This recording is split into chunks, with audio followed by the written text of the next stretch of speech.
Obrigado, senhora presidente, senhores vereadores, senhoras vereadoras, senhores e senhoras.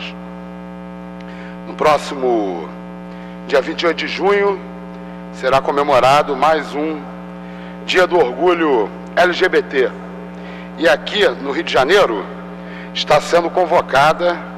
por uma série de entidades que defendem os direitos da população LGBT uma manifestação a partir das 15 horas na Praia de Copacabana, com concentração às 13 horas e saída às 15 horas, rumo ao Leme, para a festa Revolta LGBT. É interessante a gente, se aproximando do dia 28 de junho, relembrar por que o dia 28 de junho foi escolhido foi consagrado como Dia do Orgulho LGBT. Isso tem a ver com a conhecida como Batalha de Stonewall, que ocorreu no dia 28 de junho de 1969, na cidade de Nova York, quando, pela primeira vez, houve uma mobilização da população LGBT para reagir a mais uma batida policial duríssima, que ocorria no bar Stonewall Inn. Nos anos 50 e 60,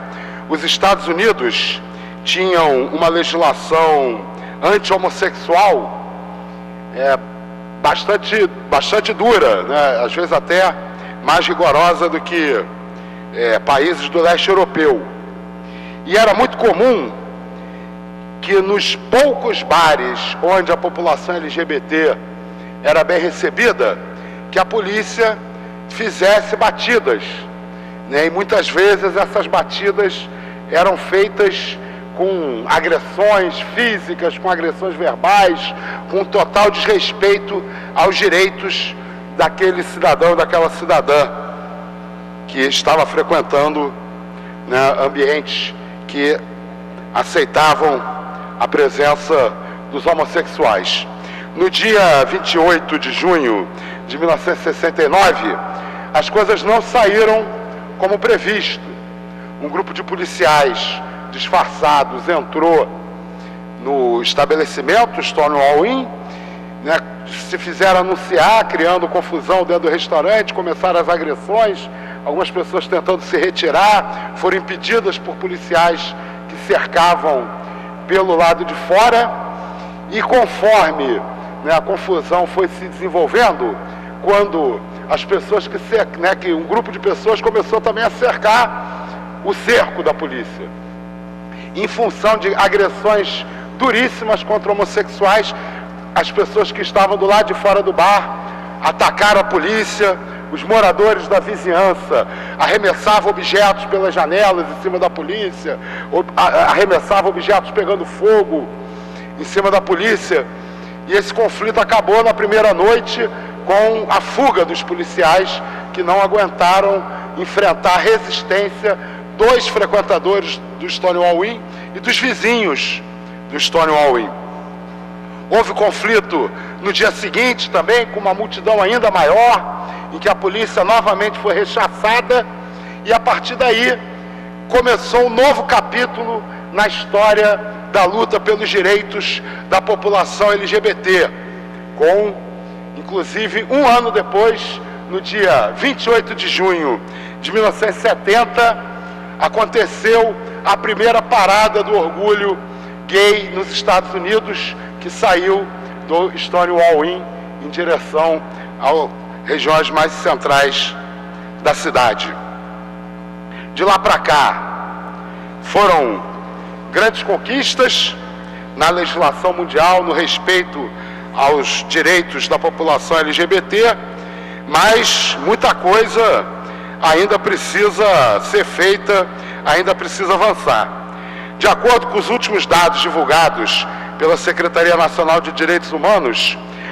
uma pessoa LGBT é violentada a cada hora no Brasil. E o número de denúncias relativas à agressão e violações de direitos aumentaram 460% entre 2011 e 2014. Se nós olharmos a situação especificamente da população trans, dos travestis, transexuais e transgêneros, a gente vê que a violência e a discriminação são ainda maiores. Nós temos, de acordo com os dados da Associação Nacional de Travestis e Transsexuais, 90% da população trans no Brasil é obrigada a se restringir ao mercado informal de trabalho, grande parte das vezes a prostituição. E até agora, no ano de 2015, 70 travestis foram assassinadas no Brasil. Tais dados começaram a ter destaque após a adoção de uma série de políticas públicas que tem como objetivo dar visibilidade aos riscos a que essa parcela da população está exposta. Mas vale destacar que, se no geral as agressões contra LGBTs ainda seguem subnotificados, apenas no início desse ano o sistema de notificação do SUS mudou e passou a registrar dados sobre orientação sexual e identidade de gênero em caso de violência. Essa discrepância é ainda maior, como eu disse, quando as vítimas são pessoas trans ou lésbicas. Dar visibilidade, lutar pelo livre exercício da sexualidade e reconhecer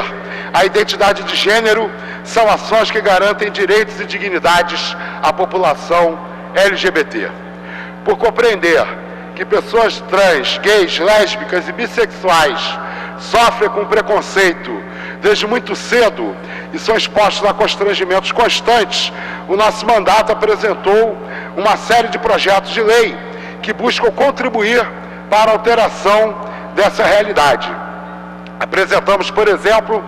o PL 1297 de 2015, Mais Travestis, Menos ISS, que tem como objetivo estabelecer isenção, abatimento no imposto sobre serviços para instituições que contratarem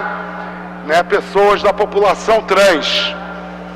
Fizemos também o PL 202 de 2013, que está sendo reapresentado porque foi rejeitado em 2013 aqui pela Câmara Municipal, que tem como objetivo proibir que em entrevistas de empregos as pessoas possam ser inquiridas sobre orientação sexual ou sobre o uso pregresso de drogas. E também fizemos o PL 1231 de 2015, que tem como objetivo que estabelecimentos públicos e privados fixem obrigatoriamente placas informativas que busquem coibir a prática de LGBTfobia, com aviso escrito: é expressamente proibida a prática de discriminação por orientação sexual ou identidade de gênero. E também fizemos um projeto de lei que foi aprovado e que virou lei no dia 11 de maio desse ano, a lei número 5.858, que tem como objetivo se estabelecer uma política de combate permanente ao machismo nas escolas municipais do Rio de Janeiro, porque nós entendemos que o machismo está na origem da LGBTfobia e é preciso que se utilize dos instrumentos de educação da sociedade, das escolas do nosso Estado, para que o machismo e, por consequência, a LGBTfobia seja combatida nas nossas escolas. Hoje nós temos visto no Congresso Nacional, por iniciativa do presidente da Câmara dos Deputados, Eduardo Cunha, e da bancada fundamentalista, uma série de iniciativas no sentido de atacar conquistas, atacar direitos da população LGBT e, de uma maneira geral, direitos e liberdades individuais conquistados por outros segmentos da sociedade. Eu vejo com muita preocupação o crescimento do fundamentalismo religioso na nossa sociedade e esse tipo de proposta reacionária sendo apoiada por esse fundamentalismo religioso. Não se trata, evidentemente, de discriminar nenhuma religião, mas de combater toda forma de fundamentalismo, seja ela oriunda de qual segmento religioso for. Não é possível que em pleno século XXI, pessoas ligadas à religião ainda se sintam no direito de querer impor a toda a sociedade, inclusive a pessoas ateias ou de outras religiões, dogmas morais que são específicos da sua manifestação religiosa. Não podemos permitir que o crescimento do fundamentalismo religioso continue no nosso país e que os direitos da comunidade LGBT não avancem ou até mesmo corram o risco de retroceder em função do crescimento desse fundamentalismo. Hoje temos visto, inclusive, em todo o país, nos debates sobre os planos municipais de educação, os setores fundamentalistas atacando o que seria uma ideologia de gênero, chamando, como algo que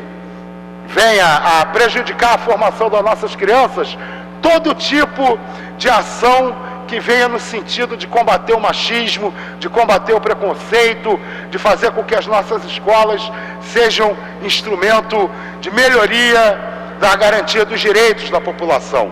Nos planos municipais de educação por todo o país, a bancada fundamentalista vem atacando a defesa dos direitos das pessoas LGBT,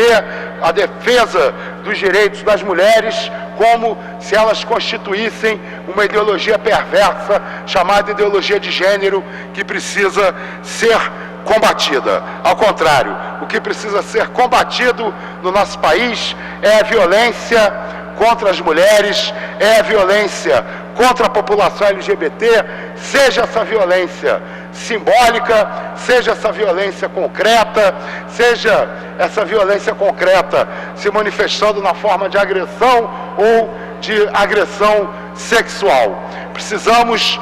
cerrar fileiras todos aqueles que têm compromisso com as liberdades individuais, com os direitos humanos, para combater essas ameaças de retrocesso e permitir que a nossa sociedade avance no combate ao machismo e à LGBTfobia. Então, queria encerrar minha fala mais uma vez convocando os meus colegas vereadores, as minhas colegas vereadoras e a população do Rio de Janeiro a participar no próximo